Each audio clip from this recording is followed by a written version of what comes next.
Olá, bom dia a todos. Bom dia, Rio Grande do Sul, 11 horas e 38 minutos, 11h39 agora. Hoje é quinta-feira, dia 21 de julho, madrugada violenta na capital. 4 mortos em um confronto entre policiais e criminosos. Esse é o primeiro destaque com ele, Lucas Abate. Bom dia. Bom dia, André. Um intenso tiroteio, pelo menos 100 disparos realizados aqui nesse confronto e nós viemos até o local. Aquele prédio ali atrás, André, onde vivem várias pessoas, chegou a ser, inclusive, atingido por vários disparos. E aqui na rua, olha só, as marcas desse confronto permanecem por aqui. Esses vidros aqui são do carro dos criminosos, parte da sinaleira também. Eu vou mostrar mais uma coisinha para vocês aqui, ó. Olha uma quantidade de disparos. Cada setinha, cada marca no chão aqui, André, significa uma bala. Foi tanto tiro, mas tanto tiro, André, que aquelas plaquinhas que os peritos normalmente usam não foram suficientes e a alternativa foi riscar com giz no chão para mostrar o local de cada bala. Daqui a pouco, André, eu volto daqui trazendo os vídeos desse confronto, toda a situação que aconteceu por aqui e mais ainda o relato de moradores que acordaram muito assustados com essa verdadeira cena de guerra que aconteceu aqui na Zona Leste de Porto Alegre. Coloca essa cena de guerra pra gente ouvir o que viveram os moradores ontem à noite. Coloca o áudio aí. Assustador. Escuta.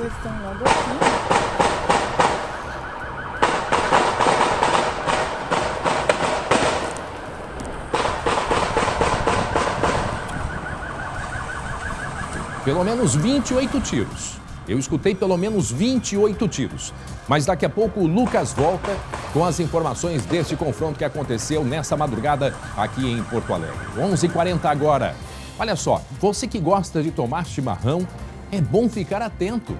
Um estudo feito aqui no estado comprovou que se a bomba não for higienizada adequadamente, pode causar doenças pulmonares.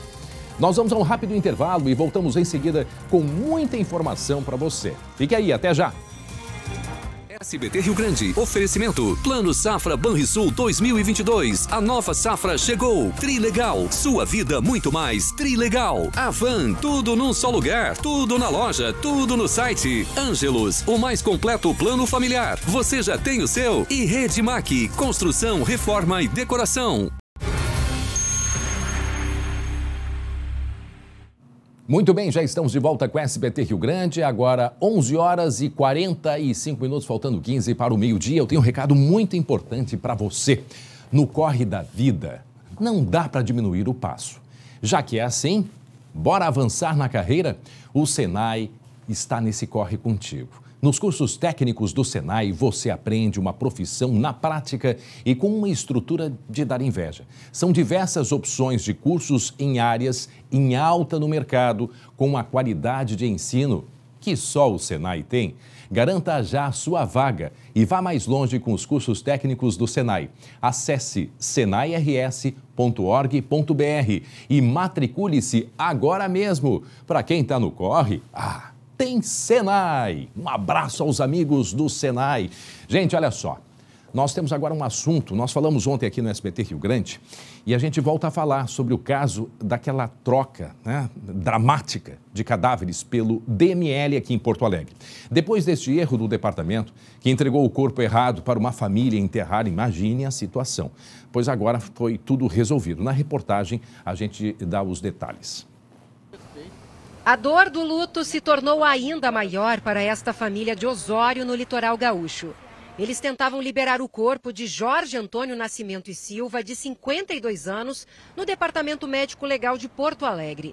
Mas ao fazer o reconhecimento, veio o susto. Perguntaram se a gente realmente ia querer ver o corpo devido que estava machucado, com balas, furos de balas, e a gente disse não. Nosso familiar não levou tiro, nada. Aí eles viram que o corpo estava errado. Jorge faleceu no domingo de causas naturais. Como o Departamento Médico Legal da cidade estava sem médico legista de plantão, o corpo acabou transferido para a capital gaúcha. O que parecia ser um pesadelo, logo se tornou realidade.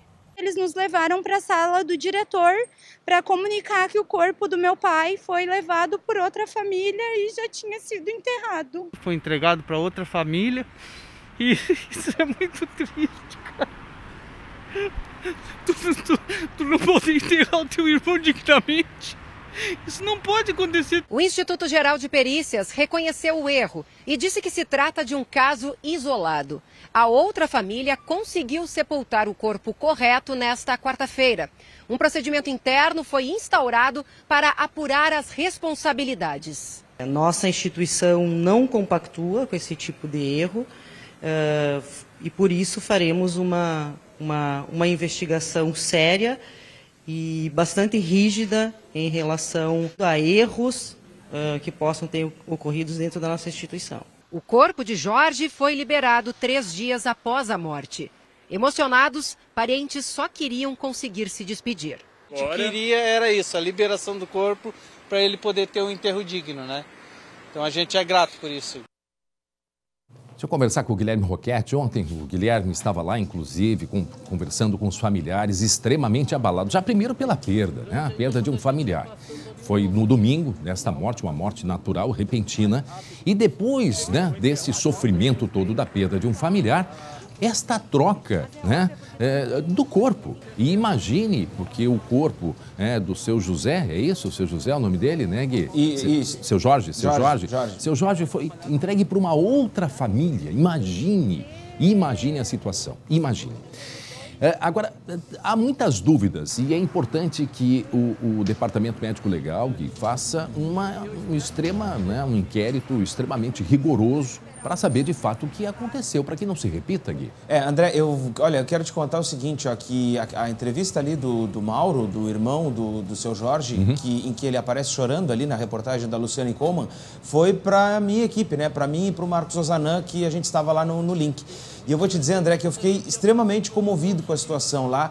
Depois, na hora que a gente entrou ao vivo, aquela foi a gravação, depois quando a gente entrou ao vivo, o Mauro novamente se emocionou e foi uma situação que para mim eu nunca tinha passado por isso e a gente fica muito comovido e muito consternado com essa situação. E é por isso que não tem como a gente não se envolver, não tem como a gente perder vamos dizer assim, a compostura quando a gente vê esse tipo de situação. Porque eles estavam extremamente abalados. O Mauro precisou sair para ir ali no Ernesto Dornelles ontem, buscar um remédio para a Michele, que é a filha do seu Jorge, que estava dentro do carro emprestado e que eles tinham feito uma vaquinha para vir aqui e de manhã disseram, não tenho o que fazer, preciso da assinatura de um juiz. E o que eles fizeram, André? Possivelmente passaram aí o dia inteiro dentro do carro emprestado. Assim, daquela maneira, emocionados, consternados, sem saber o que fazer, sem ter uma sala para poder ficarem esperando, sem um café que fosse. E é muito difícil a gente poder estar ali, estar junto com eles, a gente sentia o drama que eles estavam passando. E isso evidencia também, Guilherme, essa questão aí dos departamentos médicos legais pelo interior do estado, né? Era uma família de Osório, no domingo não tinha médico legista de plantão, onde deveria ter ali na região do litoral norte, então por isso que foi encaminhado aqui para Porto Alegre. Agora isso evidencia um outro problema pelo interior do estado, quer dizer, além de viver aquela perda, ainda há essa questão dos exames que necessitam ser feitos, neste caso, ainda que Osório não é tão longe. Agora, tu imagina em outras cidades do interior, e isso evidencia esse problema. Agora, a gravidade que foi a troca, né, do caixão, entregar para a família errada, quer dizer, isso se precisa, sim, de uma investigação rápida, né? E muito minuciosa. E a outra questão é o desamparo da família, que ficou evidenciado também, apesar de terem sido recebidos, né, pelo diretor do departamento, essa família ficou do lado de fora aguardando uma solução sem saber o que ia acontecer, Gui. Exatamente, André, porque eu vou te dizer o seguinte, ó, a gente entende que nada é imune a falhas, qualquer coisa é passível de haver alguma falha. Não, a gente entende isso, eu entendo isso como cidadão. Agora, a família ficar do lado de fora, a família ficar dentro de um carro, a família não ter o que fazer, não saber, se sentir desamparada, que foi o que aconteceu, eu vi, eu sou testemunha disso que aconteceu, não dá pra gente admitir. Olha, então vamos ter uma sala, vamos criar uma sala ali no prédio para que isso possa ser corrigido, para que essas pessoas possam ficar, possam passar o dia, possam se alimentar ali. Muito bem, e agora, portanto, hoje deve ser feito, né, então, a cerimônia de despedida. Foi agora de manhã já. Foi agora de manhã, depois de todo esse drama vivido por esta família aqui do litoral norte do estado. E também foi entregue, né, corretamente agora o corpo para outra família, sim, que também já deve ter realizado, portanto, as cerimônias de despedida. André, o trâmite, só para a gente poder pontuar aqui, ele foi por volta das 5 horas, o corpo já foi lá para Osório e a família conseguiu fazer a despedida hoje de manhã. Muito bem. 11 horas e 52 minutos, eu quero a atenção de todos aqui. Eu quero muito atenção porque vamos falar sobre uma questão de saúde e principalmente nós gaúchos. Está aí a imagem da bomba de chimarrão. Por que estamos mostrando a bomba de chimarrão? Porque nós queremos fazer um alerta para quem gosta de um bom chimarrão. Atenção! Você sabia que limpar bem a bomba pode evitar alguns tipos de doenças pulmonares? Pois é, a gente se surpreende. Mas há uma pesquisa, né? Há um artigo científico comprovando isto, porque foi identificado um primeiro caso de contaminação por fungo em paciente a partir da bomba de chimarrão, portanto, confirmado através deste estudo. O colega Léo Bonesso está ao vivo com a pesquisadora que identificou, né, a causa da doença e vai conversar com a gente e, inclusive, né, vai trazer algumas explicações, alguns ensinamentos. Afinal de contas, a gente acha que já sabe tudo sobre o chimarrão, mas cada dia a gente se surpreende, não é mesmo? Léo Bonesso, bom dia. Oi, André, bom dia para você, bom dia ao pessoal de casa. Mais do que um hábito, uma tradição dos gaúchos, o chimarrão. Tô com o chimarrão pronto aqui, servidos?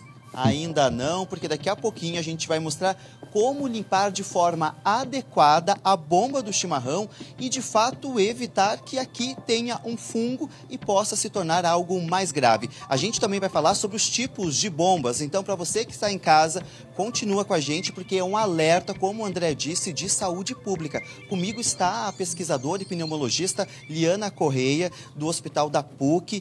Doutora, o que esse estudo comprovou? É o primeiro caso no Rio Grande do Sul ou é o primeiro caso no mundo? Boa tarde. Oi, boa tarde. Então, é o primeiro caso no mundo, né, do relato da bomba de chimarrão, então, causar essa doença que a gente chama de pneumonia de hipersensibilidade. E foi causado justamente porque a pessoa não limpava de forma adequada a bomba do chimarrão?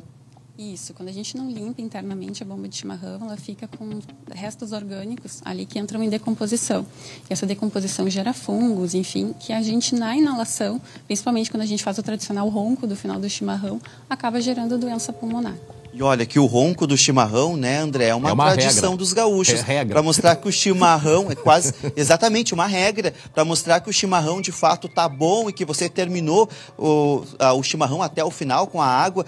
Mas, doutora, que momento foi identificado que esse paciente de fato tinha esse fungo? Ele tinha sintomas? Então, ele tinha uma forma aguda da doença, que parece uma gripe, né? Ele acabava tendo tosse, falta de ar e vinha para emergência. E a gente investigou, né, diversas causas, diversas etiologias dessa doença. E a gente chegou à conclusão que, então, era realmente a bomba de chimarrão. A gente abriu a bomba de chimarrão dele, ela não era, né, essas de abrir, enfim. A gente cerrou e viu que dentro tinham fungos, que então a doença dele era devido a isso. E esse fungo pode causar ainda uma doença mais grave? Então, a pneumonia de hipersensibilidade na forma crônica, ela pode evoluir para fibrose pulmonar, que daí já é um estágio irreversível da doença. Por isso que é importante a gente diagnosticar e identificar antes. Bom, André, e outro alerta, né? Se esse é o primeiro caso no mundo do fungo por causa da bomba do chimarrão, que não era feita a limpeza de forma adequada, eu imagino, doutora, que muitos outros casos devam ter surgido, mas não foram identificados. Até porque, né, André, é o primeiro estudo com essa confirmação. Então, muita gente pode ter tido aí um problema de doença pulmonar ou uma doença grave e não ter sido identificado. Exato. Na verdade, essa doença, a pneumonia de hipersensibilidade, ela tem muitos casos que a gente não acha qual é o fator causal. Então, com essa descoberta aqui no Sul e países também da América do Sul, como Argentina, Uruguai, podem talvez então fazer novos diagnósticos associados então à bomba do chimarrão. Então, para você que está em casa, roncar o chimarrão não é uma boa. Outra, André, aquele ditado que diz, né, que tem que deixar a erva às vezes mais do que um dia para curar a cuia também pode ser prejudicial, ou seja, é importante ter este alerta a partir de agora. Pois é, não, e eu fiquei bastante curioso, porque eu acho que tu salientaste bem. Não é que seja o primeiro caso a partir de agora. Daqui a pouco já tivemos outros casos, nós não sabíamos, mas agora nós temos a comprovação científica. A minha dúvida, primeiro, Léo, como que eles chegaram a essa... Como que desconfiaram que pudesse ser através da bomba de chimarrão? Quer dizer, tanto é que eles chegaram ao ponto de serrar para descobrir. Teve alguma suspeita? O que chegou até essa desconfiança, hein, Léo? Doutor, o André no estúdio pergunta como é que chegou até essa identificação de... Se existia algum estudo que mostrasse que o chimarrão, a bomba, pudesse causar isso? De que forma isso... Como chegou a suspeita de que pudesse ser a bomba do chimarrão? Bom, a gente tem, né, já a pneumonia de hipersensibilidade causada por mofo. Aquele caruncho que a gente tem, principalmente aqui no sul, né, que as casas ficam mais úmidas nessa época do ano, aquele caruncho que está na parede, ele também gera, né, pneumonia de hipersensibilidade. Então, a gente realmente concluiu que esse mesmo, né, mofo, né, essa degradação que a gente vê da matéria orgânica dentro da bomba poderia causar. Até porque já existem estudos que encontraram um determinado fungo chamado Aspergillus na erva, sem ser dentro da bomba de chimarrão. Então, daí a gente juntando tudo isso que a gente já tinha prévio, né, com as evidências que a gente tem desse fungo na erva, a gente chegou a esse diagnóstico. Então, possivelmente, né, André, a questão do acondicionamento da erva também é importante, porque se já foi encontrado na própria erva mate o fungo, quer dizer que algumas pessoas podem conservar a erva de uma forma não adequada. Sim, e tem que sempre ter em conta a validade da erva, né? Tem que sempre prestar bem atenção nisso.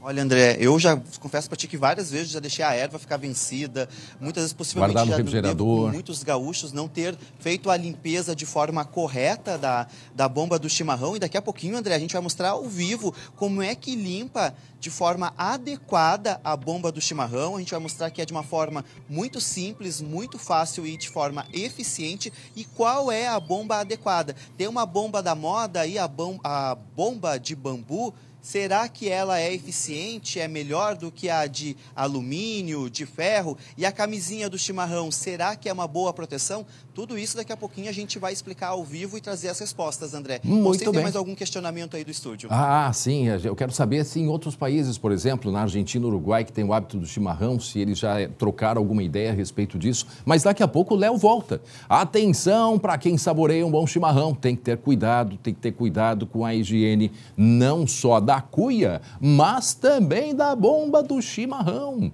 E daqui a pouco a gente volta com o Léo Bonesso, afinal de contas, há um estudo científico comprovando de um caso de um problema, uma doença pulmonar causada justamente por falta de higiene na bomba do chimarrão. Vejam só, que curioso. Daqui a pouco o Léo Bonesso volta para a gente, trazendo outros detalhes e mostrando, inclusive, como se faz a higienização adequada da bomba do chimarrão.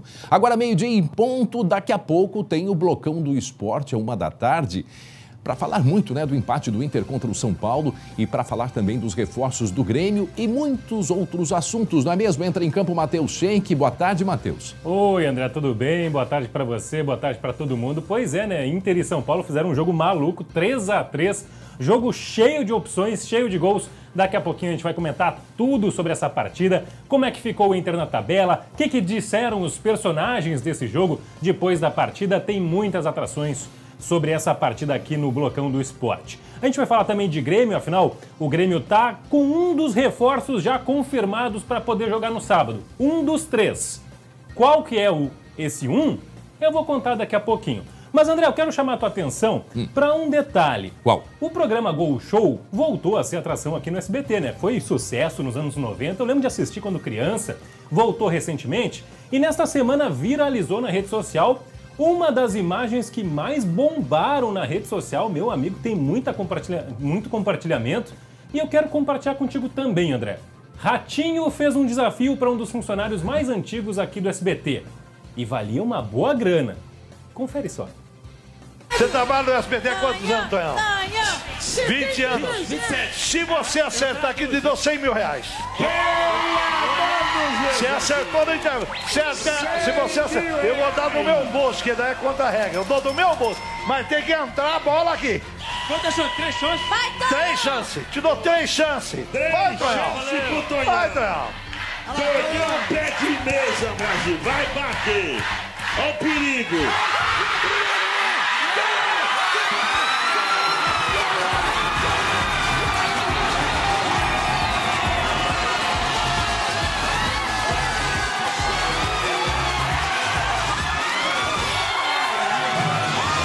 Eu não acredito, cara.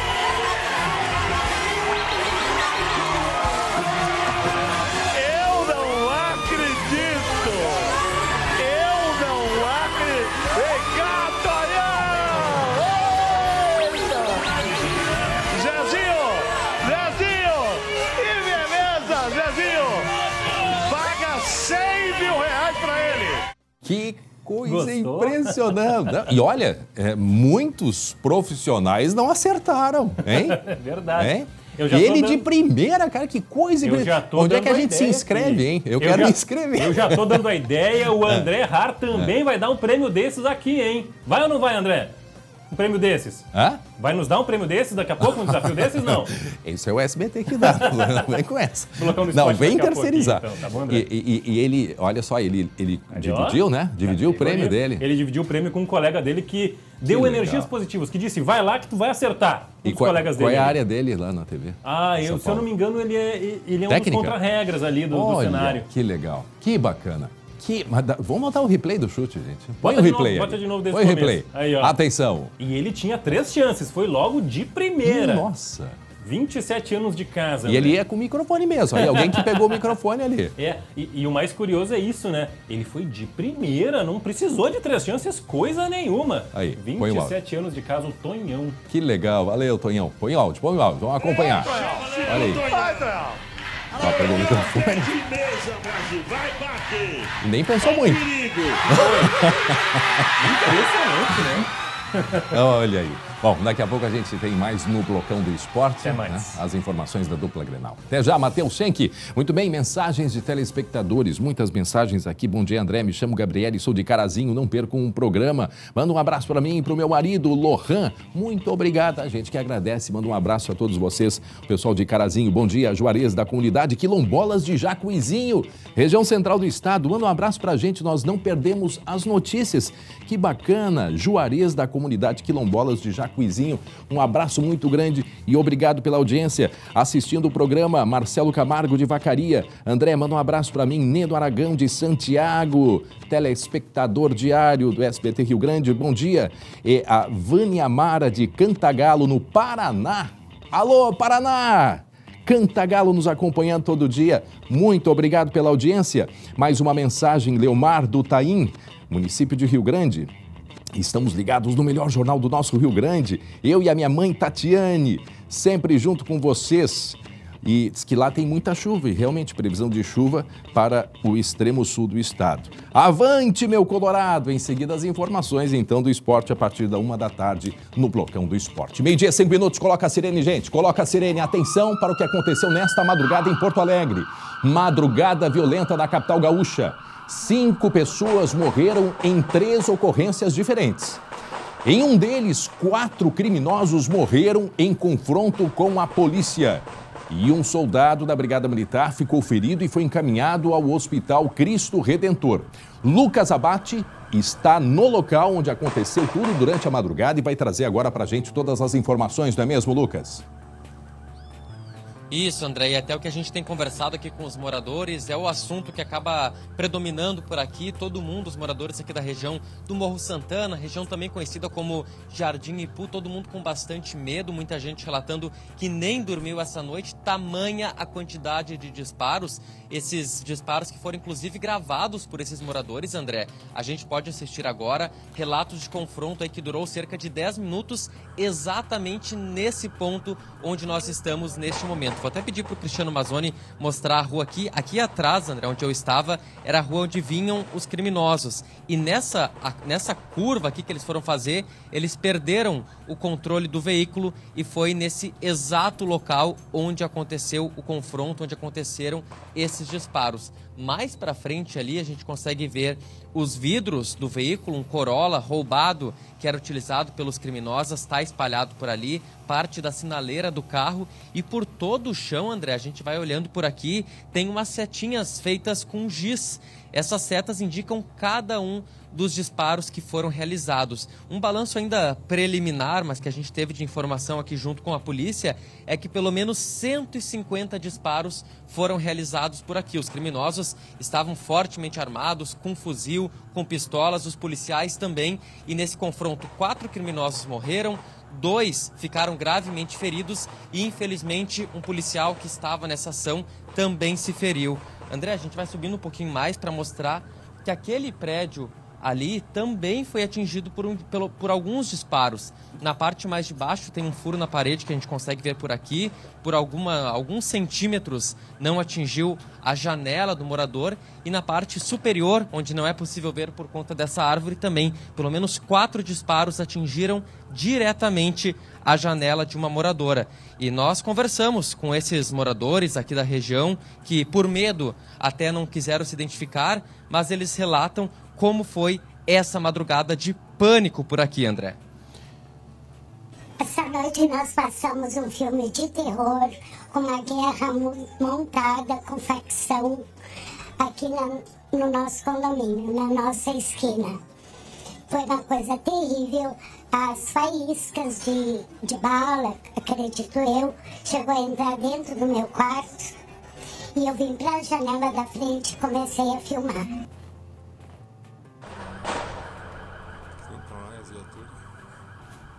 Diga lá, Lucas, vejam só o drama, gente. O drama durante a madrugada. E daqui a pouco nós vamos colocar aí o áudio.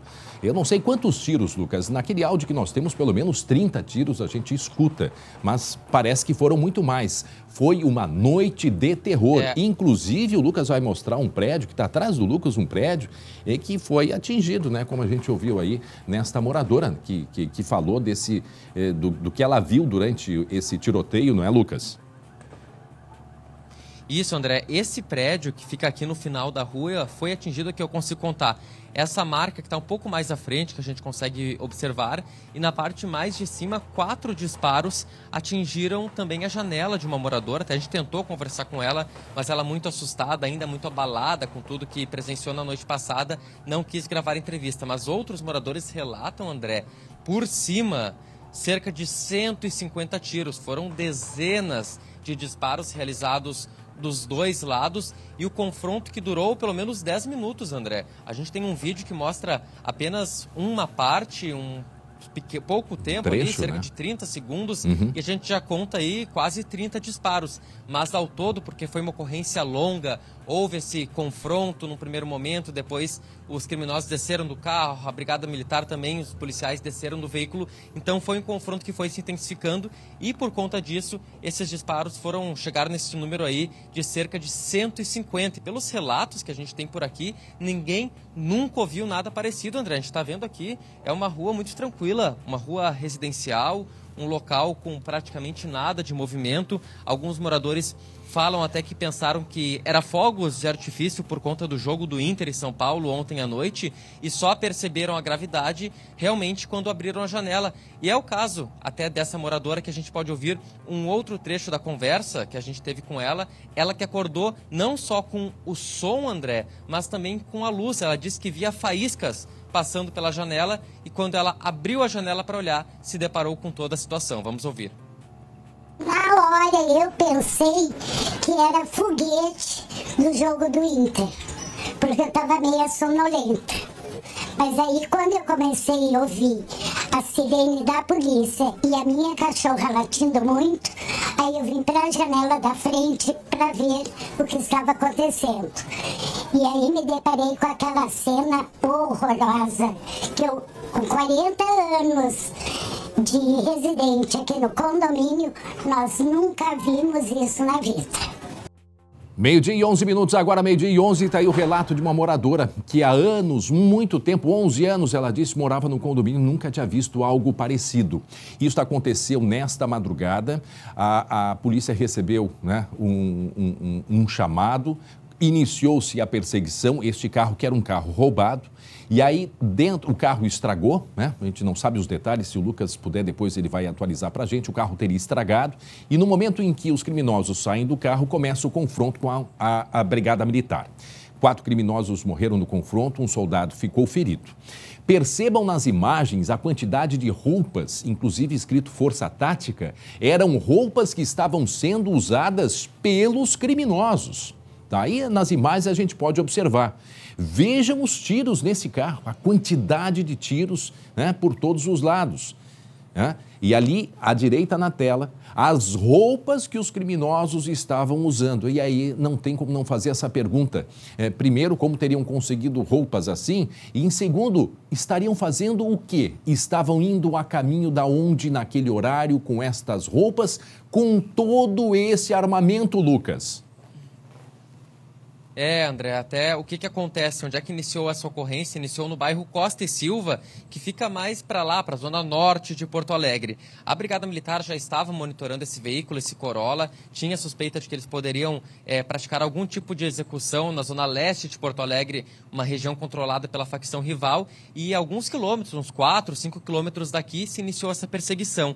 Aí os criminosos foram fugindo, André, eles entraram nessa rua aqui, que se chama Rua Mãe Apolinário. Eles vieram fugindo, só que o que acontece, até a gente vai conseguir ver bem agora nas imagens. Eles vieram por essa rua, que é de paralelepípedo, e quando eles chegaram aqui, ó, é uma curva bastante fechada, e é uma rua que não tem saída mais à frente. Ela fecha a curva aqui e é difícil de fugir. Então os criminosos se perderam exatamente nesse ponto, bateram o carro no meio-fio e tentaram fugir a pé, tentaram confrontar com a Brigada Militar quando aconteceram esses disparos. A possibilidade, a probabilidade maior, André, o que eles iam fazer? Esses criminosos iriam executar rivais em algum ponto da zona leste de Porto Alegre, provavelmente na região do bairro Bom Jesus, quando eles foram interceptados pela polícia. Deixa eu mostrar de novo aqui, André, as marcas pelo chão, tá? Cada risco que tem, cada seta, tem uns círculos feitos por aqui. Cada marca que tem por aqui, André, significa uma cápsula. O local que estava uma cápsula, os peritos vieram aqui durante a noite. Normalmente, o que acontece em cenas de crime, André? Os peritos colocam aquelas plaquinhas amarelas para contar a quantidade de disparos. Só que eram tantos tiros que eles tiveram que fazer dessa forma. Tiveram que marcar com giz no chão e realmente incontáveis marcas por aqui, fora aquelas que ficaram dentro do carro dos criminosos. A gente tem as imagens aí feitas pelo nosso colega Diego Calovi também, onde o carro foi apreendido, que mostram os diversos disparos nesse veículo, André. Muito bem, portanto, madrugada de terror aqui em Porto Alegre, 4 criminosos mortos, um policial da Brigada Militar ferido, e daqui a pouco o Lucas volta com outras informações, trazendo novidades a respeito dessa investigação, deste confronto. Coloca mais uma vez o áudio, gente. A sequência de tiros é algo assustador. Escutem aí, assustador, pelo menos 30. Pode colocar o áudio, coloca o áudio. Olha aí. E agora começa.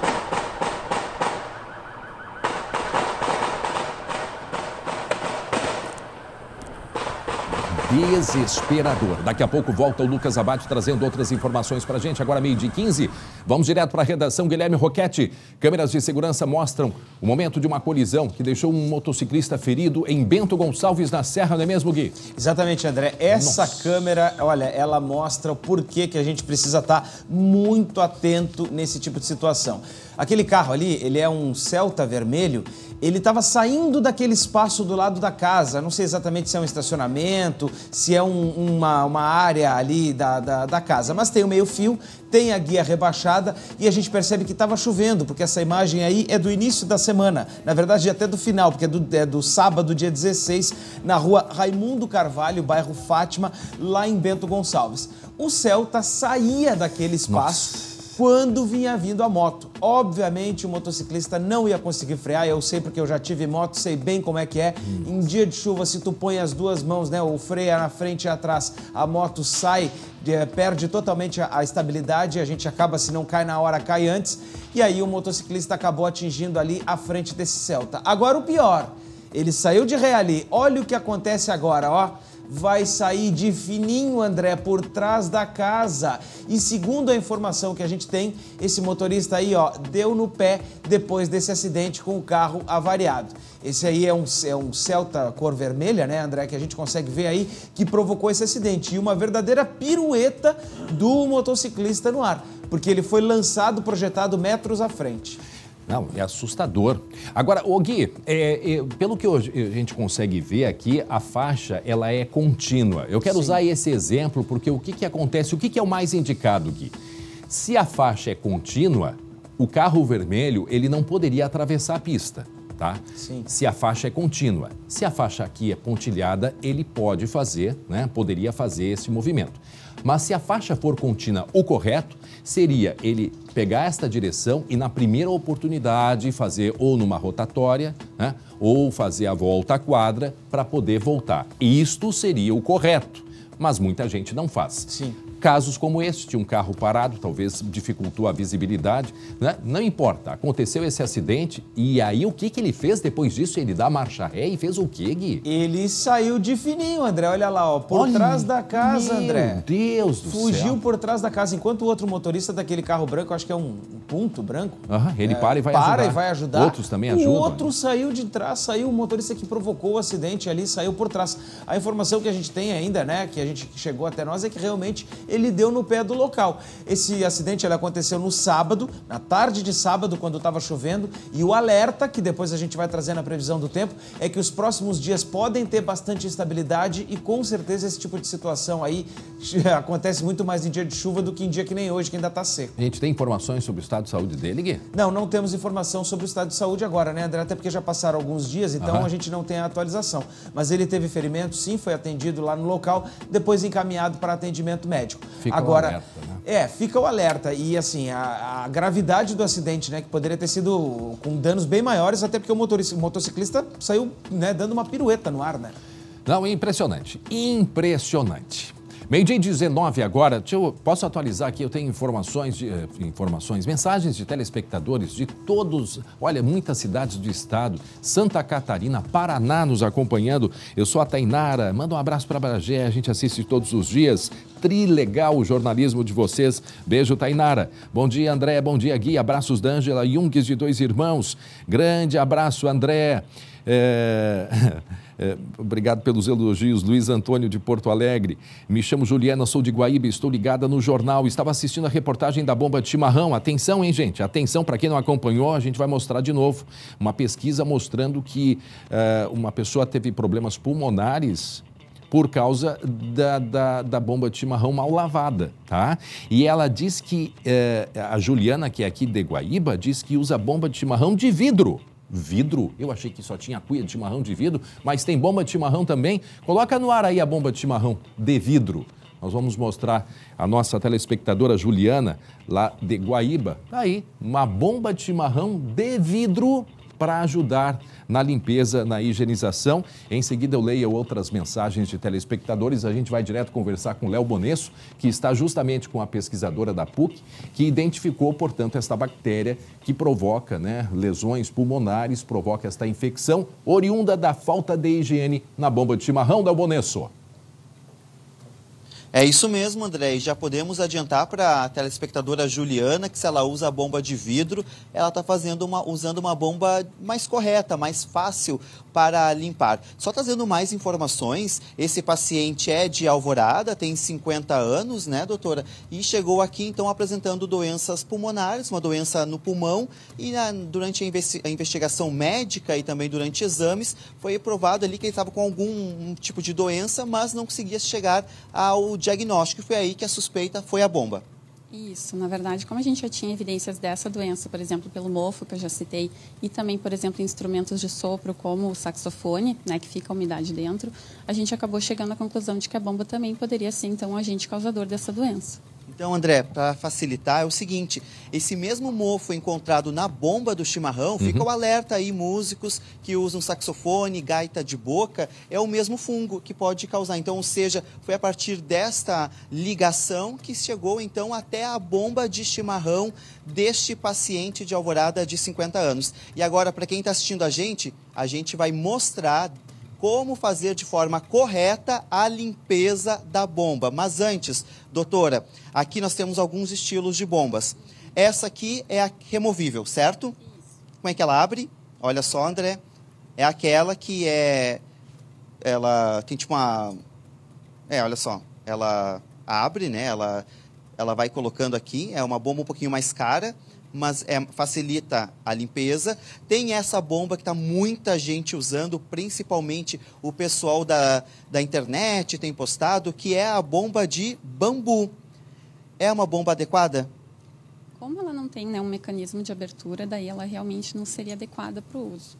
E agora, André? E a de vidro, hein? Essa bomba é a tradicional.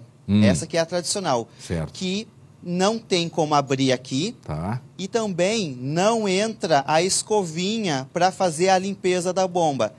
Se eu usar mais de uma vez, eu estou fazendo a limpeza de forma adequada? Ou se eu usar mais de uma vez, eu posso usar? Não.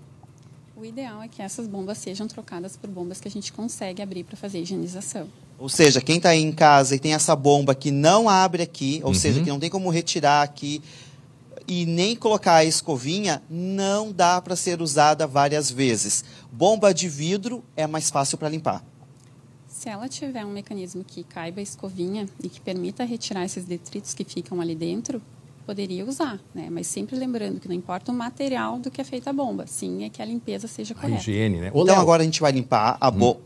Oi? Não, desculpa, é que tem várias perguntas e curiosidades. Aquele mito de que a ponta, né, onde a gente põe ali a boca para tomar o chimarrão, quando é de ouro, que o ouro mata todos os tipos de bactérias. Isto é verdade ou não é verdade? É só mito?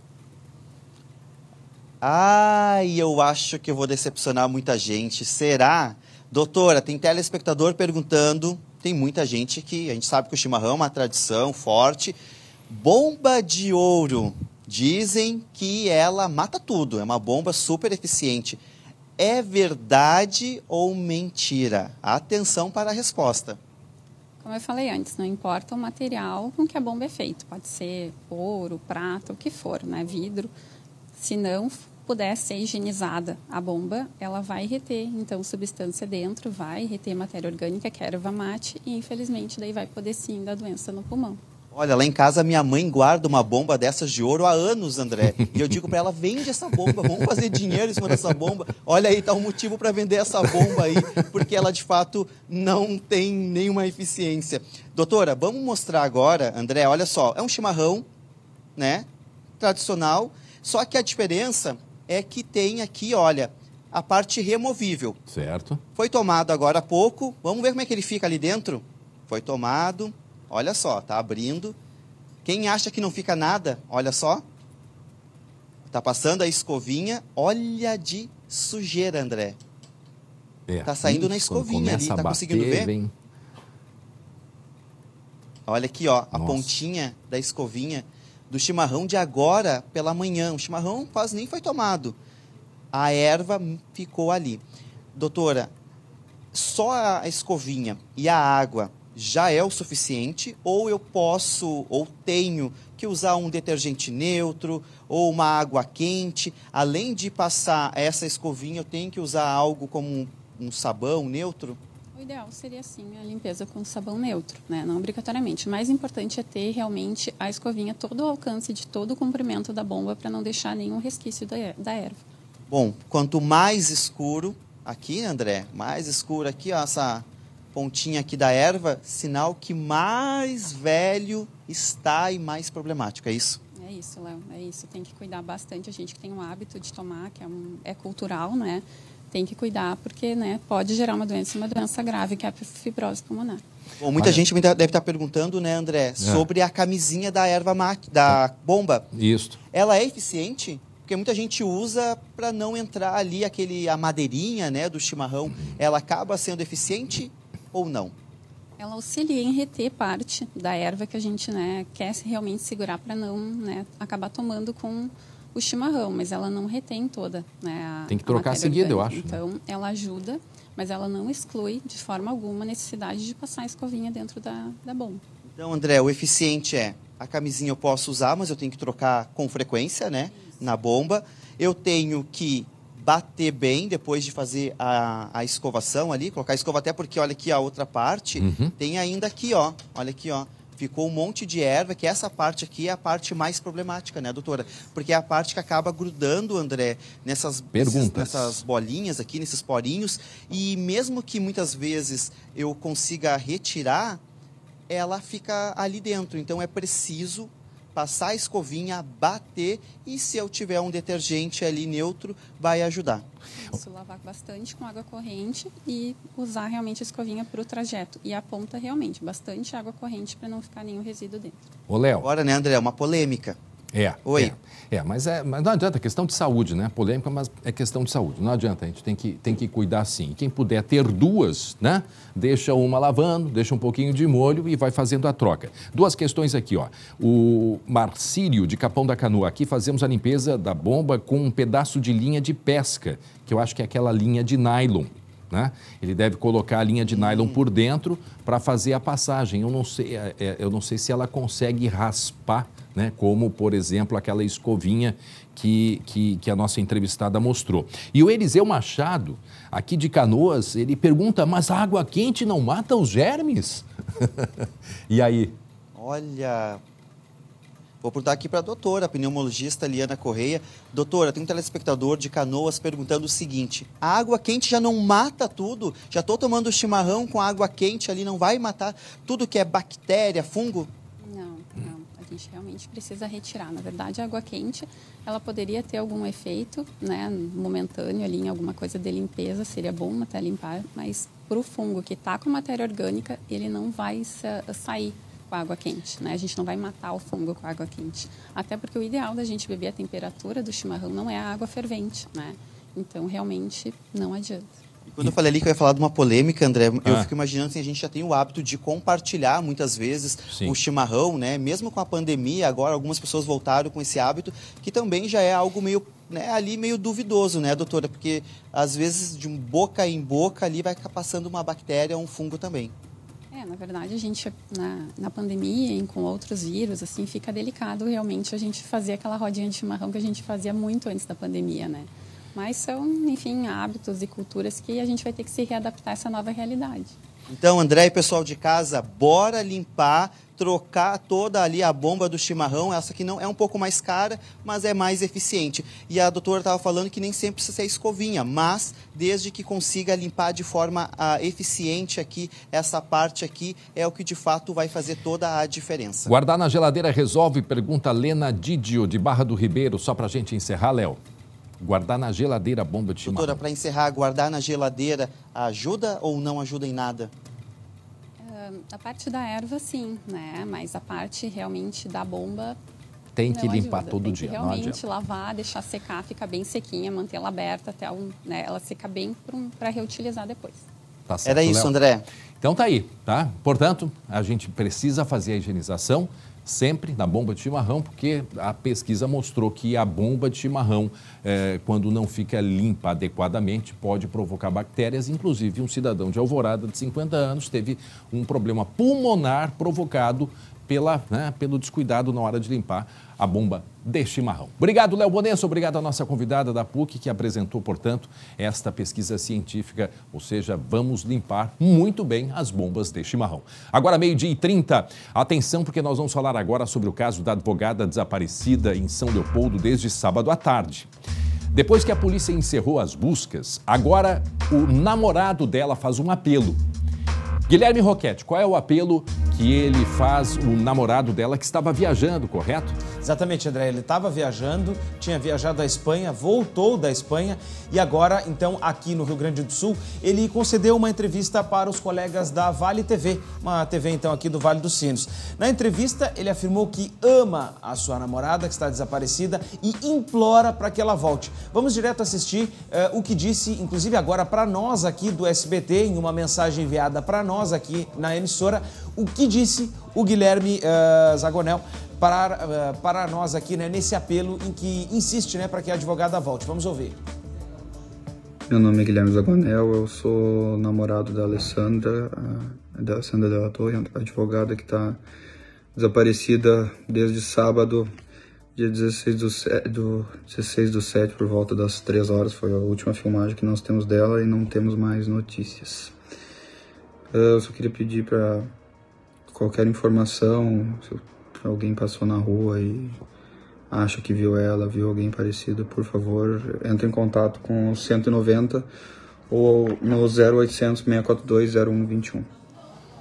Visivelmente abalado, né, Gui? Pois é, eu já tinha conversado com o André com o Guilherme por mensagem de texto aqui pelo nosso WhatsApp aqui da TV. A gente já sabe que a polícia encerrou as buscas depois daquele dia da entrevista coletiva em que surgiu aquele dado que a Alessandra teria passado pelo matagal, encontrou uma pessoa, um morador daquele espaço lá atrás da Unicinos, e depois disso, então, não foi mais vista. Essas aí são as últimas imagens que a gente tem dela. Ela cruza aquele espaço, depois se dirige até esse matagal ali atrás da região da Unicinos, lá em São Leopoldo, e não foi mais vista. O Corpo de Bombeiros, a Brigada Militar, fizeram uma grande mobilização, vasculharam todas as áreas, mas ela já não foi localizada nesse local, e agora a polícia segue investigando esse caso, mas não mais com as buscas de forma ativa. Enquanto isso, a família faz um apelo. Vamos ouvir. Oi, Ale, aqui é o Gui. Eu tô aqui na tua casa, tá? Por favor, volta logo. Eu tô sentindo muito a tua falta, tá? Tu sabe que tu é o meu maior amor da vida. Tu é a minha vida inteira. A gente tá todo mundo aqui junto. Tamo todo mundo chorando. Até o Max, dá pra ver que ele tá diferente, tá sentindo muito a tua falta. Então, Ale, por favor, volta logo, tá? Por favor, volta logo. Te amo muito.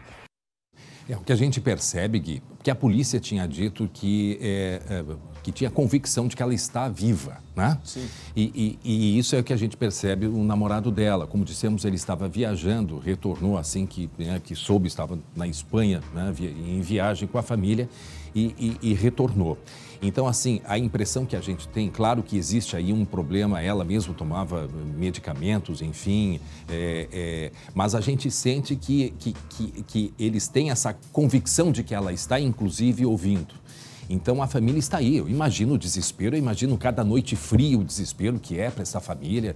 E é uma preocupação que, de fato, todos nós temos. E a câmera não mostra exatamente. Aparece ela entrando no horto, mas não aparece saindo. Então, eu imagino o desespero dessa família e, portanto, aí o apelo para que ela imediatamente volte. E o alerta para todas as pessoas também, né, que verem. Ela estava com essa roupa no sábado. Sim. Hoje já não sabemos, enfim, se está com essa roupa, pode ter trocado, mas é importante que todas as pessoas... Eu lembro que a polícia pediu, principalmente ali Esteio, Sapucaia, que as pessoas fiquem muito atentas, né, Gui? Exatamente, aquela parte ali de Sapucaia, próxima ao Jardim Zoológico, inclusive, o André, que é a fronteira, né, o limite desse espaço ali, dessa área de mata, é que o pessoal precisa ficar muito atento. O problema é que a polícia disse o seguinte, tem muita câmera naquele local e a chance dela ter saído por um local que não é monitorado, que não tem câmera, ela é muito pouca, ela é menor. Mas é lógico que existe essa possibilidade. Ainda assim, a polícia acredita que pode encontrar mais alguma pista, por isso segue a investigação. Muito bem, tá aí. Feito o apelo, desespero da família desde sábado, né? Sábado, estamos aí na quinta-feira, o desespero dessa família, que todos tenhamos boas notícias em breve. 12h35, mensagens de telespectadores. Leonardo, sou de Canoas, sempre assisto o SBT Rio Grande antes de ir para a escola. Que bom, muito obrigado pela companhia. Boa tarde, André, manda um abraço para nós de Bento Gonçalves, sou Natanael. Sou Samuel Prudêncio de Balneário Arroio do Silva, Santa Catarina. Beijos para minha esposa Michele e minha filha Stefane. Um programa sempre muito bom, nota 10. Temos mensagens também, sou a Tainara de Bagé, mandando um abraço para todos nós. E é isso aí, muito obrigado pela companhia e audiência de todos. Lembrando que está aí na tela o nosso telefone. Mande mensagem para a gente e mande mensagem de algo curioso que tem aí na sua cidade, né? Nós temos um Rio Grande do Sul aí, um estado tão grande, temos uma audiência muito grande em Santa Catarina, no Paraná também. Manda mensagem, aproveita essa oportunidade, né? Nós mostramos dias atrás mensagem de um telespectador de um problema, inclusive, né, Gui? A gente mostrou ontem sobre isso, um aluguel de brinquedos para festas e foi um grupo que alugou e não devolveu o equipamento. Isso. Foi através da mensagem dos nossos telespectadores que a gente chegou até este caso. Então, das próprias vítimas, isso, né? Exatamente, as próprias vítimas. Então, use esse número também para mandar mensagens de problemas na sua cidade, na sua rua, no seu bairro. Vamos dar uma olhadinha lá em Gramado, Gui? Pois então, tá bonito lá, hein? Poxa, tá bonito, movimentação grande no Lago Negro, o pessoal fazendo fila, né, para andar no pedalinho. A temperatura agora lá em Gramado aqui é alta, hein? 22 graus.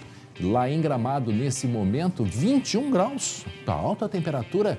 Nós vamos ter um veranico aí no inverno, né, Gui? Para a parte norte do estado e para a região da Serra, sim, vai continuar com sol, vai continuar ensolarado. Agora eu quero alertar para a Tainá, lá de Bagé, que mandou mensagem agora há pouco, que a situação lá em Bagé não vai mudar desse chuvisqueiro e dessa chuva que está por lá, essa umidade toda. Bem pelo contrário, vai se prolongar isso até sábado e aí depois eu trago as informações da previsão. E esse vento de norte que traz o calor e o vento que a gente consegue observar na imagem aí no Lago Negro, lá em Gramado. Mas daqui a pouco o Guilherme Roquette volta com detalhes da previsão do tempo. Uma modelo foi assediada por um idoso em um hotel lá em São Paulo, interior de São Paulo. Na reportagem a gente conta. A modelo Samen dos Santos contou que começou a ser incomodada pelo homem depois de voltar de uma corrida. A vítima gravou o assédio e publicou nas redes sociais. Como é que é? Como é a história? Tô louco, mas isso é falta de respeito, o senhor está sendo um pouco inconveniente, né? Um pouco não, bastante. Não, não. O senhor não pode vir falar esse tipo de coisa pra mim, isso é falta de respeito, isso é assédio. Assédio sexual, assédio moral, o senhor não pode fazer isso. A modelo, que é gaúcha, estava em Araçatuba para participar da campanha de uma marca da região. O caso, que aconteceu na última quarta-feira, foi registrado na polícia como constrangimento ilegal. Na nota, o hotel disse que repudia qualquer ato de assédio e afirmou que o homem que aparece no vídeo foi proibido de frequentar o local. E agora, portanto, vai ser investigado porque foi registrada a ocorrência, né, Gui? Foi registrada a ocorrência na polícia. Né? Olha, minha vontade era dizer outras tantas coisas aqui, mas pelo amor de Deus, que pouca vergonha. Não, e chega ali por trás, ela gravando, né? Chega de uma maneira e aí o próprio hotel se sentiu constrangido pela maneira como se comportou este cidadão. A gente vai seguir acompanhando. 12h38, já chove na fronteira com o Uruguai, no extremo sul, né, do Rio Grande, tem chuva. A temperatura agora, 24 graus, tá alta a temperatura. Bom, como é que vai ficar o tempo daqui para frente, Gui? Porque a gente tem uma diferença bastante grande do norte para o extremo sul do estado, né, Gui? Exatamente, André. Essa chuva que está lá em Jaguarão, também está na região da Campanha, ela vai se concentrar exatamente nessa região ali da fronteira com o Uruguai. Entre a tarde e a noite, ela se intensifica. E o alerta aí para Jaguarão, a gente tem essa bela imagem enviada pela minha irmã, que atendeu a gentileza, Simone Gonzalez, lá. Essa imagem, ela é do lado do Uruguai para o lado brasileiro, tá, André? E o Rio Jaguarão, ele já está num nível alto. Então, por mais que a chuva não seja tão intensa que vai acontecer nesses próximos dias, já traz um alerta lá para a região. Então, eu queria te dizer o seguinte, ó, que entre a tarde e a noite, a chuva por lá, na região sul do estado, deve chegar até 50 milímetros em Santa Vitória do Palmar. E o vento norte pode trazer rajadas até 55 quilômetros por hora na Campanha e também no centro e no oeste do estado.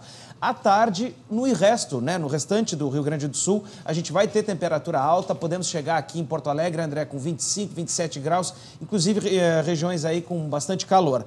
Amanhã, muita neblina na Costa Doce, Campanha, também litoral do estado, e a chuva segue ainda fraca lá na região sul. Só que à noite, aí sim, ela aumenta, principalmente lá para Quaraí e Uruguaiana, e a gente pode chegar aí até 30, 40 milímetros. Já na metade norte, aí a situação é oposta.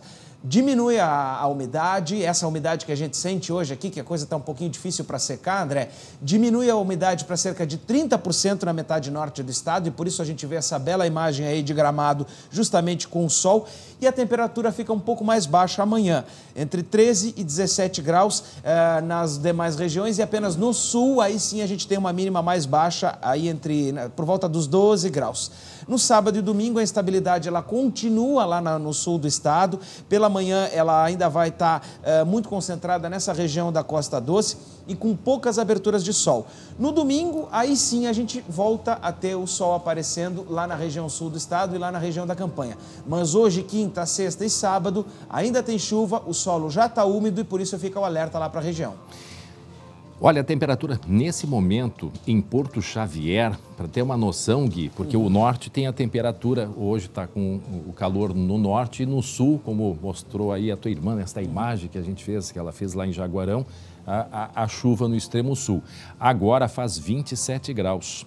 E na terça-feira a gente vai ter, na semana que vem, um período de calor também. Sim. E aí nós teremos até 32, cheguei a me engasgar, 32 graus no Rio Grande do Sul. Então percebam que na semana que vem teremos calor aqui no estado. E esse é o nosso, né? Esse é o nosso clima aqui no Rio Grande do Sul. Ô Gui, tantas mensagens de telespectadores, olha só que bacana. Estou participando pela primeira vez, sou de Triunfo. Aqui tem sol em Triunfo, é Dejanira Beretta, obrigado, Dejanira, pela mensagem. Sol lá em Triunfo por enquanto, hoje de tarde está garantido sol lá em Triunfo. E Parobé também? Parobé também, nessa nossa região aqui, de perto está liberado sol. Região metropolitana é o Mário e a Carla. Agora eu quero saber o seguinte, a gente tem a previsão do tempo para Londrina, no Paraná? Não, para Londrina está fora da nossa jurisdição. Roseli, assim que eu posso eu assisto vocês, manda um abraço. Um abraço, e ela está mandando um abraço para todos nós. Então, olha só, Roseli de Londrina, no Paraná. Um abraço e um beijo grande de todos nós. Bom dia, sou Andréia, falo de Bagé, por aqui muita umidade, né? Fronteira. Isso. Paulo Fagundes, boa tarde, sou de Camaquã, sempre assistindo vocês. Agora a previsão do tempo para o Ceará, tu tens? Também está um pouquinho fora da jurisdição, mas aí eu vou ter que pedir para o pessoal da Metsul começar a me municiar um pouco mais aqui. Boa tarde. Ó, porque o meu papelzinho da previsão não chega até lá. Mas a gente vai ter que providenciar. Boa tarde, um grande abraço, André. Sou Vitória, do Ceará, da cidade de Tianguá. Isso é lá pertinho de Sobral. Nossa. Certamente a temperatura está grande por lá. Eu sei que no Paraná, agora em Londrina, a temperatura é de 26 graus, ou seja, eu acho que essa influência do ar, né, tem um vindo ar do mais norte. Seco, isso, tem um ar mais seco de Santa Catarina e do Paraná que está entrando um pouco aqui, por isso que o norte do estado está mais ensolarado e vai perder umidade nos próximos dias. E no Paraná, a previsão, olha, hoje já chega a 29 graus lá em Londrina, e para se ter uma ideia, sexta, sábado, domingo e segunda e terça, 31 graus em Londrina, no Paraná. Eu não falei da cidade de Tianguá, mas só para a gente ter uma ideia de como a temperatura está alta também aqui nos estados do sul. E em Montenegro, calor. É o Cristiane de Montenegro, sou a Josiele de Sapucaia. Qual a previsão do tempo para o final de semana para Sapucaia do Sul? Só para a gente encerrar agora a interatividade. Olha só, instabilidade com chuva na zona sul, mas no restante do estado a gente pode ter algumas aberturas. No domingo o sol aparece na campanha, então Sapucaia já vai ter sol, continua com sol. A previsão que a gente tem aqui para a região metropolitana aqui é alguma chance de chuva fraca pela manhã só, mas um predomínio de sol, de acordo com o que a gente tem aqui. Pela manhã, talvez no domingo, alguma chuva fraca dessa instabilidade que pode avançar, mas no geral o dia deve ter aberturas de sol, sim. E eu falei de temperatura agora em Londrina, 26 graus, e lá em Tianguá, a nossa telespectadora, pois eu recebo aqui, vai a 32, agora a 31 em Tianguá, no Ceará, e 33 no domingo, ou seja, nós estamos com temperaturas praticamente iguais aqui do extremo norte do Brasil. É verdade. Muito bem, atenção, meio-dia 44 minutos. Vamos falar sobre a violência desta madrugada aqui em Porto Alegre, tá?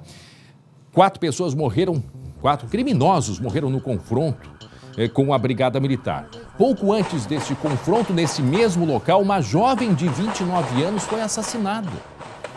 Nesse mesmo local, a polícia diz que não há relação entre esses dois crimes. E num outro bairro aqui de Porto Alegre, houve 2 homens assaltaram um rapaz que chegava em casa de carro, ele estava armado, a arma era reconhecida, registrada, revidou, um morreu e o outro criminoso fugiu.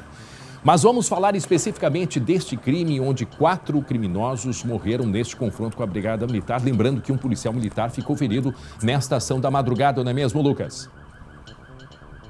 Isso, André. E há pouco a gente voltou lá do local onde foi esse confronto, mostramos a situação, onde dezenas de disparos foram realizados nesse confronto que deixou 4 criminosos mortos, ligados a uma facção criminosa, também com fardas, usando fardas semelhantes às da Brigada Militar, armados com fuzis, inclusive, provavelmente iriam praticar alguma ação criminosa naquela região, e também, infelizmente, deixou um policial ferido. E até sobre isso eu já converso imediatamente com o comandante do 20º Batalhão de Polícia aqui de Porto Alegre, Tenente Coronel Peiter, para saber primeiro, Coronel, como é que está a situação do colega que foi baleado na noite passada. Bom, boa tarde. O soldado nosso, ele está agora ele já passou por 3 cirurgias, está em pronta recuperação, ainda inspira cuidados. Está precisando ainda, o Hospital Conceição está precisando de doadores de sangue, né? A gente gosta de frisar isso aí, quem puder contribuir, doar, ali no Grupo Hospitalar Conceição, até às 17 horas, qualquer tipo de sangue vai ser muito útil, porque não salva só a vida do nosso policial, mas ele vai salvar muitas outras vidas também. Nós tivemos uma grande atuação dos nossos policiais, graças ao conhecimento, à qualificação que é desenvolvida hoje pela Brigada Militar. Todas as semanas nós passamos por cursos, e o curso de atendimento pré-hospitalar, ele propiciou que os policiais que prestaram o primeiro atendimento ao nosso policial fizessem todo o estancamento, torniquete, vedações, tampamentos, e conseguiram trazer ele ainda com vida para o hospital, porque ele perdeu muito sangue durante a ação, durante as perfurações que ele sofreu. Coronel, com relação à ocorrência em si, de que forma que se iniciou essa perseguição, esse confronto que terminou lá na região do Morro Santana, qual era a suspeita inicialmente que a Brigada Militar tinha, por que esse carro começou a ser perseguido? Bom, nós estávamos com uma equipe de inteligência de operações, realizando atividades aqui no nosso batalhão, e deparou-se com esse veículo que estava com atitude suspeita e veículo roubado. E junto o pessoal percebeu algumas ações e chegou para o nosso telefone 190, que eles haviam efetuado disparos em frente a uma residência anterior. E isso chamou a atenção, o pessoal começou a fazer o acompanhamento, começou a realizar um cerco, e como nós havíamos tido um feminicídio no final da noite, nós estávamos com mais equipes trabalhando, mais equipes atuando, nós realizamos uma atitude preventiva e ostensiva e com uma repressão qualificada na área, a fim de que estávamos saturando o local para que não tivéssemos novos confrontos, novos homicídios. E nos deparamos com essa situação, efetuamos o nosso cerco até o final do local, onde o pessoal se perdeu, não tinha mais como ele sair, não tinha como dar retorno, e ali iniciou-se o confronto.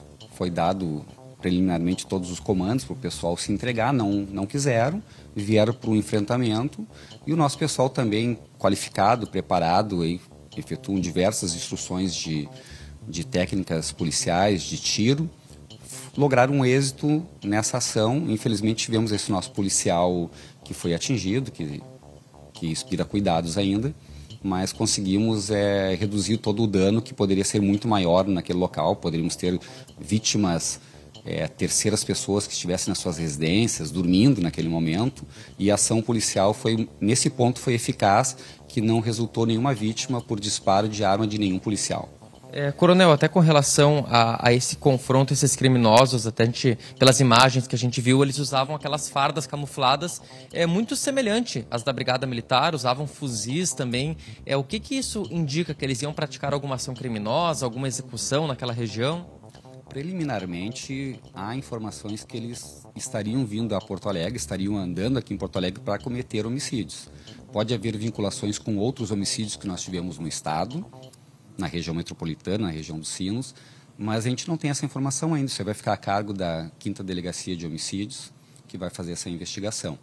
O que nós tínhamos naquele momento que foi identificado pessoas que efetuaram tiros nas proximidades do local, né? E quando iniciou essa perseguição, no final, identificamos que estavam todos eles com uniforme camuflado, uniforme tático, utilizando coletes balísticos de placa de cerâmica, muito preparados, inclusive para enfrentamento a tiro de fuzis.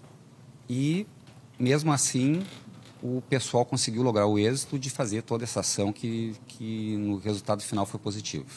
André, então o resumo dessa ocorrência que aconteceu ali na região do Morro Santana: 4 criminosos foram mortos, 2 já foram identificados, são ligados com uma facção criminosa que tem base na região metropolitana, na região do Vale dos Sinos, e 2 também faccionados, inclusive um deles que tem 8 antecedentes por homicídio, André, permanece internado no Hospital Cristo Redentor. Até há pouco nós estivemos lá no local, estivemos ao vivo mostrando o cenário que ainda pela manhã tem vários indícios desse confronto de ontem, as marcas no chão que indica cada uma das cápsulas, e conversamos também com moradores. A gente ouviu 2 moradoras que falaram mais cedo, e tem o relato de um terceiro morador, um terceiro relato, na verdade, de um morador que hoje pela manhã estava saindo de casa bastante assustado. Vamos ouvir. Mais de 100 tiros. A gente tá indo lá pra casa da minha sogra agora, porque a gente se apavorou, tava com a minha filha em casa, né? Os tiros pegaram no prédio aqui. As pessoas mortas no chão aqui, foi 4, 5 pessoas mortas, né? Estavam tudo vestidos de policial militar, a gente achou que fosse a polícia também, né? Que tivesse morta, mas não, eles estavam tudo armados, fortemente armados, né? Então a gente tá saindo de casa agora com medo do que aconteceu, né? Atingiu janela, atingiu o prédio, todo mundo no prédio se atirou no chão, parecia uma guerra, foi um terror. Nunca tinha visto algo parecido. A gente fez uma distorção, obviamente, por questão de segurança. O próprio entrevistado, né, solicitou isso, mas ele disse, em resumo, que estão indo para a casa de um familiar para sair um pouco de lá pelo terror que foi a noite, o terror que foi a madrugada. Inclusive acharam que policiais tinham sido mortos, mas na verdade os ocupantes, os criminosos, estavam usando uma roupa similar à da própria Brigada Militar, né? E está aí nas imagens, a gente vê os coletes, né, todos os equipamentos, inclusive uma placa de força tática. É isso, Gui? Lucas? André, os moradores se assustaram bastante porque qual foi a primeira imagem que eles tiveram quando abriram a janela depois desse confronto? Eles olham para fora e veem pessoas com fardas. Eles imaginaram que os policiais militares tinham sido mortos nesse confronto. Então isso assustou, provocou uma sensação de pânico ainda maior, porque eles imaginavam naquele momento que os policiais tinham sido mortos e que os criminosos poderiam estar à solta por ali. Mas, na verdade, não. Como o coronel nos trouxe a informação agora, os criminosos estavam usando essas roupas mesmo, semelhantes à da brigada, talvez para em alguma outra ação criminosa não chamar a atenção, mas, enfim, foi o método que tem sido até cada vez mais utilizado por esses criminosos, se semelhando, ficando cada vez mais semelhantes aos policiais militares, André. Esse crime que aconteceu antes no mesmo local, de uma mulher de 29 anos, a polícia não faz ainda relação entre esses crimes, né, Lucas? Isso, André. A princípio não existe uma relação entre os casos, apesar de terem sido até na mesma rua, a cerca de 500 metros, eu diria, a gente esteve nos 2 locais, mas a princípio, não é mesmo, coronel, não existe uma relação entre a mulher que foi morta horas antes com esse confronto, com esse grupo-alvo do confronto. Até o momento, essa informação não nos chegou, mas pelo que tudo indica, não há qualquer relação entre um atentado e contra o outro. Com relação a essa mulher, ela seria familiar ou companheira de um criminoso? O que se sabe do histórico dessa ocorrência? Nós não temos ainda total essa informação e até porque, como está sob investigação, a gente não vai trazer esses dados ainda a público. André. Tá certo. Eu acho que era isso. E a população, não sei se vai ter algum reforço policial, Gui, porque a gente mostrou aí um dos entrevistados, né, que tu ouviste hoje de manhã, um dos moradores está saindo de lá para dar um tempo. Vai ter algum reforço policial nessa região, Lucas? Até, André, o coronel falou que a partir do primeiro crime que aconteceu ontem à noite ainda, eles já estavam fazendo esse trabalho de saturação de área, que eles chamam de reforçar o policiamento. Agora, claro, permanece também o reforço policial na região. Ele permanece, a nossa região é uma região extremamente conflituosa e nós estamos diariamente preparados para atividades que possam ocorrer como essa que aconteceu ontem à noite.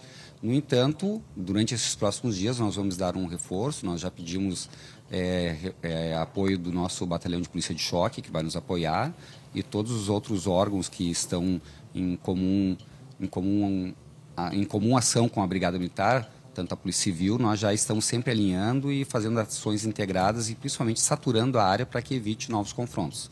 Mas relatando ainda pela questão da preocupação da comunidade, da sociedade ali, Nós presenciamos nessa própria madrugada a comunidade batendo palma para a ação dos policiais militares ali. Isso aí também nos motiva a continuar fazendo o trabalho e saber que estamos no caminho certo de defender a nossa sociedade gaúcha. Olha aí. Esse tenente-coronel Peter, responsável pelo 20º Batalhão aqui na Zona Norte de Porto Alegre, André. O reconhecimento da comunidade é a comunidade que quer segurança. Quem aqui no estado já não aguenta mais estar saturado, né, de tanta violência e, portanto, aí o comandante dizendo que a população aplaudiu, porque noites e noites de terror, de medo. Imagina, é uma situação dramática. Obrigado, Lucas. Obrigado ao comandante aí pela entrevista. 12h56.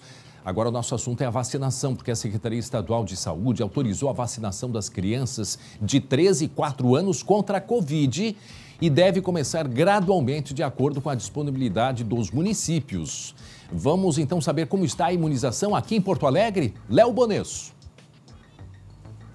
Oi, André. Começo com uma atualização aqui de Porto Alegre. A Secretaria Municipal da Saúde confirmou que crianças de 4 anos poderão ser vacinadas contra a Covid-19 na capital a partir de amanhã, sexta-feira, em 25 unidades de saúde.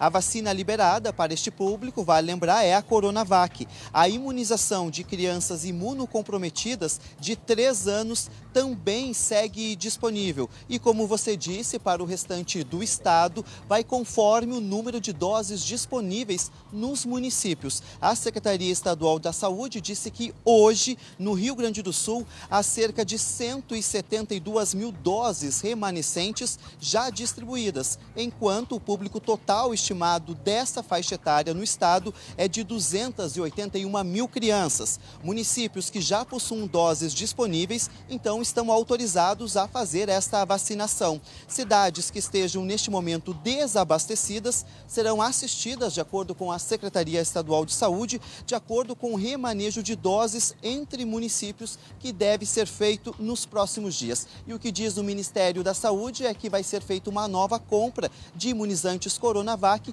para, no prazo de 1 mês, ainda fazer o repasse para a imunização desta faixa etária, André. Bom, e a gente aproveita, já que tem oportunidade, muitas pessoas não conhecem, até porque ele fica um pouco mais, né, para dentro, assim, ali do local. Esse é o Hospital da PUC, aí, né, na direita, na tela, a gente pode observar o Hospital da PUC aqui em Porto Alegre. Tá bem, obrigado, Léo Bonesso, com as informações, portanto, da vacinação agora de crianças contra a Covid-19. Agora, atenção, porque olha só que notícia boa. O Senac RS está oferecendo 9 mil vagas para cursos na área de TI, que é Tecnologia da Informação. Aproveitando essa oportunidade, você pode dar uma super alavancada na vida profissional e garantir um futuro brilhante nesta carreira que segue em total expansão. Preste atenção nesta reportagem que a gente explica. Danton é aluno do Senac Tech, uma unidade voltada para a tecnologia da informação. Logo que terminou o ensino médio, há 4 anos, ele começou o curso técnico de informática. De lá para cá não parou mais de estudar. O resultado é fácil de perceber. No emprego atual, ganhou mais de 60% de aumento em 3 meses por conta dos conhecimentos adquiridos no Senac. Como eu entrego, como eu vejo as coisas, assim, tudo mudou, assim, para melhor. Até o próximo ano, o Senac RS vai abrir 9 mil vagas para capacitar profissionais para a área da tecnologia da informação em 18 escolas Senac do estado. O mercado de tecnologia está muito aquecido, em especial depois da pandemia. Atualmente, o Brasil forma apenas 1/3 dos profissionais necessários por ano para cobrir a demanda da área da tecnologia da informação. Até 2025, o déficit anual deve chegar a 106 mil talentos. Isso significa mais de 100 mil vagas de emprego sem candidatos capacitados para a função. É por isso que esses jovens estão aqui, correndo na frente. Dafka também quer crescer. Ela veio do Haiti há 6 anos com a família e aqui ganhou a oportunidade para construir um futuro promissor. Eu espero aprender mais e conseguir um emprego e ajudar no futuro. Um futuro brilhante. Sim. Pretende chegar aonde? lá no topo. O programa RSTI do Senac ainda oferece aos alunos a chance de conquistar um emprego enquanto ainda estão estudando. A demanda cada vez maior por profissionais é latente. E então o profissional que entrar no RSTI nas diferentes vias que ele tem, o formato de entrada, que seja aqui no balcão do Senac, seja através de uma parceria com a empresa, seja pelo PSG, ele está muito bem preparado para atender essas demandas. E se você está se perguntando se ganha bem, ganha muito bem. E ainda pode trabalhar de casa para qualquer lugar do mundo. Já pensou? Nós temos alunos aí que trabalham aqui na região da Serra, e trabalham para empresas da Europa, então de casa, recebendo em euro. O programa RSTI Senac beneficia alunos e empresas. Saiba mais em senacrs.com.br. Muitas oportunidades. Muito bem, chegou a hora do Blocão do Esporte. Muito obrigado pela companhia, pela participação dos nossos telespectadores e internautas também. E eu volto amanhã. Esporte SBT. Oferecimento MrJack.bet. Palpite certeiro, saque instantâneo. Acesse MrJack.bet e desafie-se. E aí, gente, vamos nessa então fazer esse Blocão do Esporte nesta quinta-feira para repercutir tudo sobre o empate do Inter contra o São Paulo. Fala também dos reforços do Grêmio que estão inscritos para o jogo de sábado já. Vou te contar daqui a pouquinho.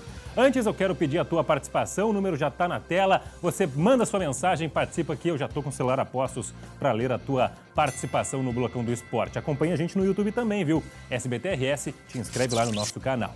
Eu estou com o Lucas Colar hoje, influencer colorado. E aí, Lucas, boa tarde. Me diz aí, uma nota para o jogo de ontem. Boa tarde, obrigado pelo convite. Na verdade, é difícil, né? Dá para dar um 10 pro ataque, um 0 para a defesa. Ficou uma nota 5, então, né? Na média. Ficou um 5. 5? Um 6, tá bom. 6. Tá, 6. Concordo contigo, acho que uma nota 6. O Mano Menezes, a gente já tá vendo os gols. E, aliás, basicamente os melhores momentos do jogo são os gols, né? Porque tudo que era ataque virava gol, especialmente no primeiro tempo. Mas o Mano Menezes destacou bastante isso, né? Que a defesa vazou de uma forma como não vinha vazando, né, Lucas, nesses últimos jogos. É verdade, até a gente ficou impressionado, né, porque o Inter vem tomando poucos gols, tinha uma das melhores defesas do Campeonato Brasileiro, só que a gente pega os últimos jogos em casa, né, tomou 3 do Botafogo, tomou 3 do São Paulo, né, justamente dentro do Beira-Rio. O Inter tem sido mais sólido fora de casa do que em casa. Então ficou aquele alerta ligado, né, a gente sabia que a sequência era muito difícil no Brasileiro, né, com Atlético Paranaense, São Paulo, Palmeiras, Atlético. Mas acho que o que ficou foi a frase do Mano ontem, né? Que o Inter tá pegando adversários de alto nível para chegar bem preparado na Sul-Americana. Que a gente está vendo, né? Os reforços que os maiores clubes aí de poderio financeiro estão fazendo. O Brasileirão vai ficando um sonho um pouco mais distante, né? Então a Sul-Americana parece ser realmente o objetivo do Inter nessa temporada. Mas afinal, essa pergunta que está na nossa frase, é um ponto ganho ou 2 pontos perdidos, Lucas? Acho que por ter ficado na frente do marcador 3 vezes, né? Saiu ganhando 1-0 e voltou 2-1. 3-2 são 2 pontos perdidos, né? Aí teve a chegada para o quarto gol. Eu não sei se estava impedido, hein? Eu não sei, não. Eu tenho uma bronca com essas linhas do VAR aí, né? O Mano até falou que nessas ocasiões de dúvida seria pro ataque. Eu concordo com o Mano. Tanto quanto o Inter, contra a favor do Inter, né? Até porque algumas semanas atrás seria gol do Santos. É verdade, lá na Vila Belmiro. Também por centímetros, né? Eu até estava montando agora há pouco ali a nossa matéria para o Jornal da Noite, a segunda edição, às 7h20, com o Marcelo Chemali. E separei um trecho do Mano Menezes falando que foram 3 vacilos, né, nos gols sofridos. Vacilos, como a gente falou, que a gente não estava acostumado a ver desse Inter mais. Só que assim, domingo é contra o Palmeiras, que é um dos melhores ataques do Brasil. Te preocupa ver que essa defesa vazou justamente talvez com a melhor formação hoje, né, que é o Mercado e Moledo? Muito, né? Até porque a gente não vai ter os 2 laterais também, a princípio, né? Contra o Palmeiras, né? Já eram 2 laterais reservas, teoricamente, né? O Heitor e o Moisés, que acabaram sendo negociados, então, claro que preocupa, né? O São Paulo veio com um time desfalcado, o Inter tomou 3 gols, a gente olha, o Palmeiras no Allianz Parque, bicampeão da Libertadores, líder do Brasileiro, preocupa sim. Pois é. Hoje jogam os líderes, né? O Palmeiras, o Atlético Mineiro, que está um pouquinho acima ali do Inter. Até antes de chamar a fala do Mano Menezes, vamos só conferir a classificação, a primeira metade da tabela, para mostrar como que esse empate repercute para a tabela do Inter, né, Colar? O Inter fica ali em 6º, E aí tem o Palmeiras pela frente no domingo. O Palmeiras que hoje, se venceu o América, vai a 36. O sonho do Brasileirão fica um pouco mais distante? Fica, né? Até porque tá meio embolado ainda, né? Digamos que o Palmeiras perca, ainda fica ali 33-30. Ganhando do Palmeiras fora, iguala os 33, né? Então, assim, o Inter tá na briga, tá no bolo, mas o problema é que tem muita gente na frente, né? E tem dois muita jogos gente difíceis. nesse bolo, tem, né? Tem muita gente junto tem ali, um bolo bem recheado. E aí fica complicado, mas realmente, né? O que mais dificulta não é nem a numeração, né? A pontuação da tabela, mas sim os próximos jogos, né? A divisão de foco ali na frente com a Sul-Americana. Então faz com que a gente pense que o Brasileirão fica cada vez mais difícil. Pois é. E o que será que o Mano Menezes falou depois desse jogo, hein?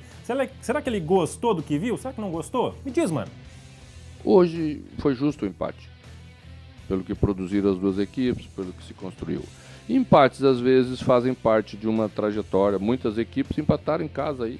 Então temos que ver quando falta um pouquinho mais de imposição, porque é necessário, você propõe mais na tua casa, o torcedor te empurra mais para você propor. Então, às vezes, falta um pouquinho de maturidade, porque no empurrão do torcedor, a equipe, quando não está ainda tão madura, ela vai. E ela tem que cuidar para não ser empurrada para o abismo. Se ela não está tão bem ainda, ela tem que ter um pouquinho mais de controle.